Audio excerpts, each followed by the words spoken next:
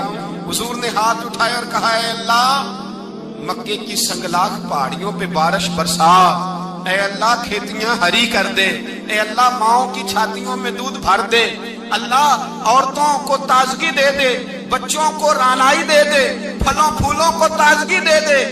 ابو سفیان کہتے پہلے حضور رو رہے تھے اور جب نبی پاک کی دعا دیکھی تو میں نے رونا شروع کر دیا، میں نے رونا شروع کر دیا۔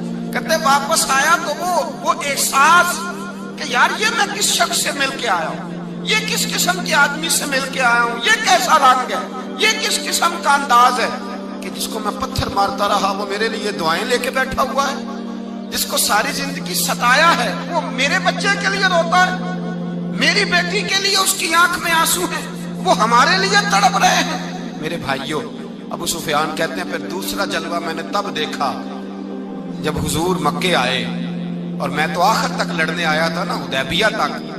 کہتے ہیں جب رسول پاک مکے آئے اور حضور نے اعلان معافی کیا تو بنتا تو یہ تھا کہ مجھے سزا ملتی، لیکن میرے مصطفیٰ کریم نے فرمایا جو ابو سفیان کے گھر میں چلا جائے گا میں اسے معاف کر دوں گا۔ کہتے ہیں میں نے کہا یہ میرے لیے کس قسم کی سزا تجویز کی ہے کہ میں عمر بھر دشمنی کرتا رہا اور یہاں رنگ عجیب ہے۔ حضور نے میرے لیے ہی اعزاز لکھ دیا، فرمایا جو ابو سفیان کی حویلی میں داخل ہو گیا میں نے معاف کیا۔ ابو سفیان کہتے ہیں پتہ نہیں کتنے پردے تھے جو اٹھ گئے، پتہ نہیں کتنی منزلیں تھی جو طے ہو گئی، پتہ نہیں کتنے جلوے تھے جن کا نظارہ ہو گیا، اور میں نے غور سے چہرہ دیکھا تو میری آنکھوں سے پٹی اتر گئی، اور مجھے عبداللہ کے یتیم بیٹے کے پیچھے محمد الرسول اللہ کے جلوے نظر آنے شروع ہو گئے۔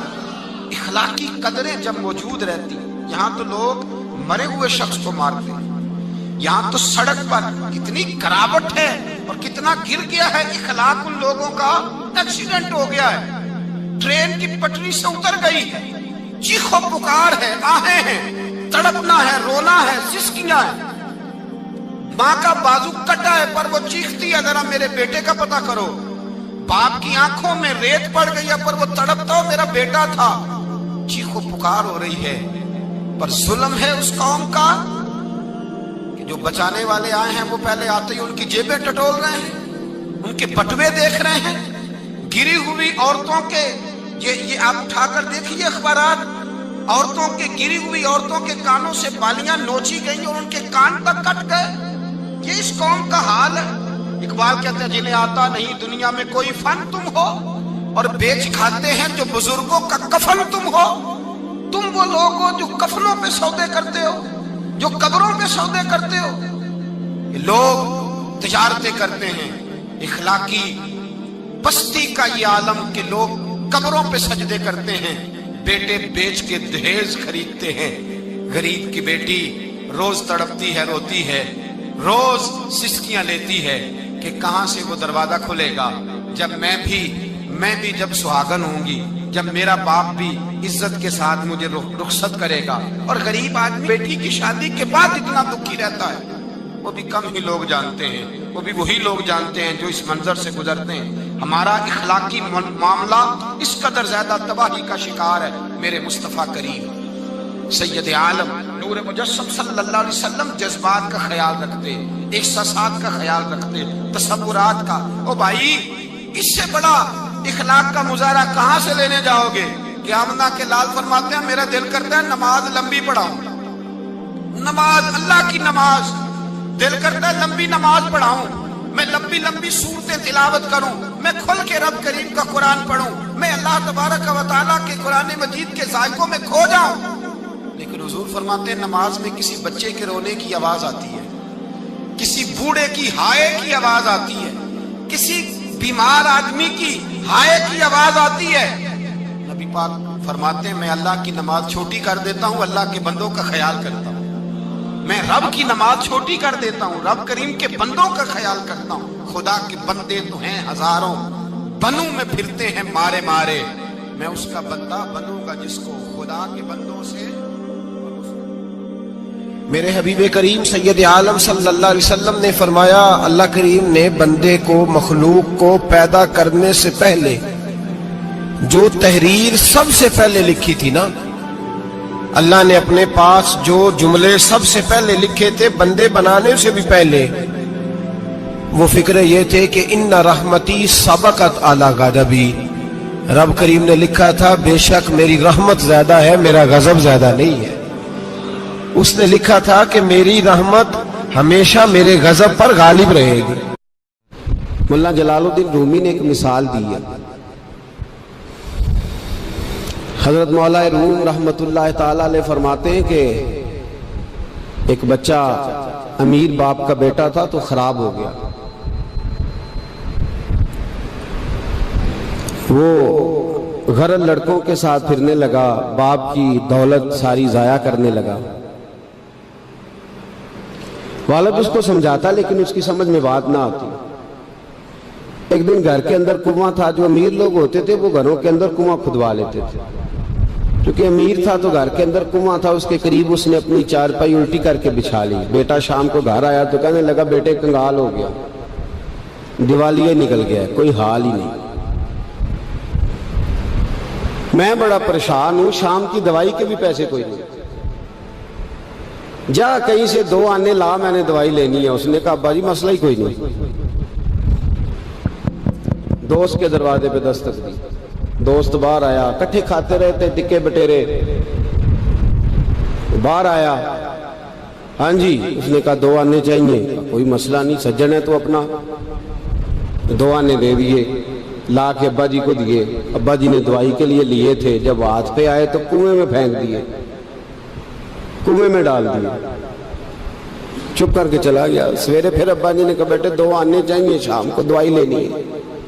کوئی مسئلہ ہی نہیں, بڑے سجن ہیں. دروازے پہ دستک دی, دوست باہر آیا, 2 آنے چاہیے, لے لو. ابا جی کو دیے, کنویں میں پھینک دیے. تیسرا دن, چوتھا دن, سجنوں کو پتا چل گیا کہ بھوکا ہو گیا ہے. خبر پہنچ گئی, آج 2 آنے لے آنا ہے. اس نے کہا کل میرے کو بھی کھڑے سو. اب شہرت ہو گئی کہ اب اس کے پاس شے بھوکا ہے. اب دروازے بند ہونے لگے, کھڑکیاں بند, انہوں آدھے میں کار کو نہیں. اب حال جو تھا وہ خراب ہونے لگا. کوئی نہیں پوچھنے والا, پریشان ہو گیا. ابا جی نے تو 2 آنے مانگ لینے ہیں شام کو. ملا رومی رحمت اللہ تعالیٰ علیہ فرماتے ہیں شام ہوئی, صبح دن چڑھا تو اٹھا. ابے نے کہا 2 آنے. اپنے شہر میں مزدوری بھی نہیں کر سکتا تھا, سارے جانتے تھے کہ چودھری صاحب کا بیٹا ہے, سیٹھ صاحب کا بیٹا ہے. دوسرے شہر چلا گیا. میری باتوں کی سمجھ آ رہی ہے آپ کو؟ دوسرے شہر گیا, مستریوں کے ساتھ مزدوری کرنے لگ گیا. شام ہوئی تو چھالے پڑ گیا, تو پیروں تک پسینہ نکل گیا. سخت آزمائش کا شکار ہو گیا. 2 آنے کما کے لایا, اور وہ آنے ہاتھ پہ رکھے تو اپنا ہاتھ بھی چھوڑتا نہیں ان پیسوں کو. ابا جی کو دیے نا جب, تو ابا جی نے پھینکے کنویں میں, تو بیٹے نے ماری چیخ. میں کہا ابا جی دماغ کم کردا جے, بوڑھے ہونے کے ساتھ ساتھ سٹھیا تو نہیں گئے آپ؟ انہوں نے کہا کیا ہوا بیٹے؟ کہا 7 دن ہو گئے ہیں, 2 آنے دیتا ہوں, آپ کنویں میں پھینک دیتے ہیں. انہوں نے کہا پتر میں کو پہلے دن سٹے نے, تو آج کیوں چیخا ہے؟ پرسوں بھی پھینکے, ترسوں بھی پھینکے. توجہ ہے مسلمانوں میری بات پر؟ اس نے کہا 7واں دن ہے, تو میں نے پرسوں بھی پھینکے تھے, ترسوں بھی پھینکے تھے, اس سے پہلے بھی پھینکے تھے, تو چیخا نہیں. اس نے کہا ابا پہلے ادھار کے تھے, آج بولے نا, سارے بولے محنت کے ہیں. آج پہلے ادھار کے تھے, آج تکلیف ہوئی ہے. تڑپ گئے ملا رومی, کہنے لگے تو نماز اس لیے نہیں پڑھتا کہ تیرا مذہب مفت کا ہے, تو داڑھی کے بعد سال بعد اس لیے کرتا ہے کہ تیرا مفت کا مذہب ہے, تو کہتا ہے پرسوں ترسوں شروع کروں گا, تیرا مفت کا مذہب ہے. ملا رومی کہنے لگے اگر تو نے قدر پوچھنی ہو تو پیسے خرچ کر مدینے جا, اور جنت البقیع میں بی بی فاطمہ کی قبر پہ کھڑے ہو کے پوچھ دین کتنی قدر والا ہے. پوچھنا حضرت فاطمہ سے, اور پھر سیدہ فاطمہ تجھے بتائیں گی کہ میں 5 سال کی تھی جب سے مصطفیٰ کے وجود سے اوجڑیاں اتار رہی ہیں, اور اس دن سے لے کر اپنے حسن حسین تک میں نے کوئی شے نہیں بچائی. مسلمانوں نماز نہ چھوڑنا, یہ دین ہم نے بڑی مشکل سے حاصل کیا ہے. مسلمانوں قرآن نہ چھوڑنا, یہ دین بڑی, فرمایا جا تجھے بتائیں گے وہ یہ کتنا قدر والا ہے. وما قدر اللہ کا قدر ہی, تجھے کیا پتا, تیرا کوئی بچہ کربلا میں شہید ہوا ہے, تجھے کیا خبر؟ تیری کوئی ماں نے پتے کھا کے گزارے کیے, تجھے کیا اس دین کی قدر ہو؟ تو نے کوئی تھپڑ کھائے ہیں دین کے لیے, تجھے کیا پتا ہو؟ تو مفت میں کہتا پرسوں رکھ لوں گا, ترسوں رکھ لوں گا, میں شروع کرتا ہوں, میں دیکھتا ہوں, میں آتا ہوں, میں بس فلاں کر. کیسے؟ یہ کیا خبر ہو؟ دین نبی دا او کی جانن, دنیا دار کمینے, دین نبی دا جانن والے سوں گئے وچ مدینے. کیسے قدر کا پتہ چلے؟ پوچھنا حضرت بلال سے, کتنا مہنگا ہے یہ. حضرت عمار بن یاسر کی قبر پہ کھڑے ہو ملک شام میں جا کے, وہ تجھے بتائیں گے دین بڑا مہنگا ہے, بڑی مشکل سے لیا ہے, بڑی مار کھائی ہے. میری ماں سمیہ کے پیشاب والی جگہ نیزہ مار کے ابو جہل نے قتل کر دیا تھا. کہ پوچھ تجھے پتا چلے یہ کتنا مہنگا ہے, تجھے کیا خبر ہو اس کی قدر کیا ہے؟ اور پھر بھی تجھے سمجھ نہ آئے, پھر بھی تجھے خیال نہ آئے. تو ملا رومی کہتے ہیں کبھی سیدہ ختیجۃ الکبریٰ سے پوچھنا, نبی پاک تجھے اپنا درد نہیں بتائیں گے, ختیجۃ الکبریٰ بتائیں گے کہ ساری رات رسول رحمت جا کے کہتے تھے یا اللہ میری جھولی پھیل گئی ہے, میری قوم کو ہدایت کا نور دے دے. رات روتے گزر جاتی تھی, دن پتھر کھاتے گزر جاتا تھا. مفت کا دین آیا, کر لیتے ہیں, سوچ لیتے ہیں, سمجھ لیتے ہیں. دماغ انگریزی، ذہن انگریزی، لباس انگریزی، چہرہ انگریزی، اٹھنا بیٹھنا انگریزی، طرز حیات انگریزی. یہ مسلمان ہیں جنہیں دیکھ کے شرمائے یہود. سویرے موٹر سائیکل پہ بٹھا کے جاتے ہیں سکول چھوڑنے بیٹے کو اور ادھار پیسے لے کے فیس جمع کراتے ہیں. لیکن قاری صاحب کے پاس بچے کا مخارج ٹھیک ہوئے ہیں کہ نہیں اس کی کوئی فکر نہیں کسی کو. قرآن شریف ہے. قاری صاحب پڑھانے آئے ہیں سائیکل پہ بیچارے 1000 روپیہ لینا ہے انہوں نے, وہ باہر کھڑے ہیں دروازے پہ اور نواب صاحب کے بچے اندر بیٹھے. تو کہتے ہیں اوہ قاری صاحب تو ہم دسنا یاد نہیں رہا, بچے دے پرسوں دے نان کے ٹر گئے نالے تسی تے قاری ہو, ایڈے کو قاری ہو چھوٹے جے مسجد دے مولوی ملوانے, پھر آجے پھر کیڑی گل ہے. ہاں وہ ایم ایس سیٹ والا ٹیچر ہوتا تو اس کو پہلے کال جاتی یا حج آپ نے نہیں آنا. آپ کما قدر اللہ حق کا قدر ہی. مسئلے پوچھتے ہیں لوگ, مسئلے کہتے ہیں جناب دعائے قنوت نہ آئے تو وطروں میں کیا پڑھنا ہے. میں نے کہا جنازہ پڑھ لو اس قوم کا جس کو 48 سال کی عمر میں بھی دعائے قنوت یاد نہیں ہوئی. ابھی بھی منت کے ساتھ تمہیں کہا جائے کہ دعائے قنوت یاد کر لو. ابھی بھی جس کے گھر میں کار آتی ہے وہ چلانی سیکھ دیتا ہے یا پڑوسی کو دے دیتا ہے؟ بولے نہیں ادگوانڈیاں نو دیندا ہے, مینوں نہیں چلانی ہوندی تسی رکھ لو. عجیب تماشا ہے. نماز کی باری آتی ہے تو کہتا ہے کوئی نہیں قاری صاحب جو پڑھیں گے میں پیچھے پیچھے ٹھیک ہے, مجھے کوئی ضرورت ہی نہیں یاد کرنے کی. خوشبو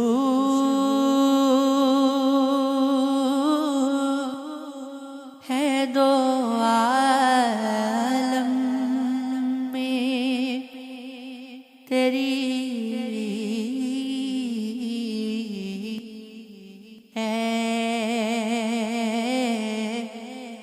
گل چیدہ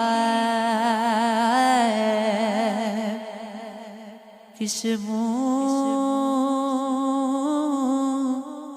سے بیان ہوں تیرے اوصاف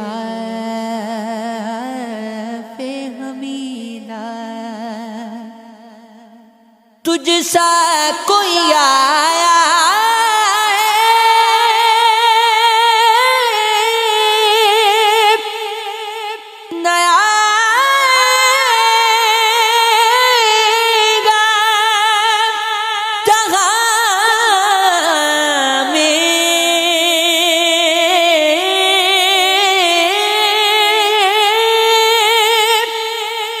تجھ سا کوئی آیا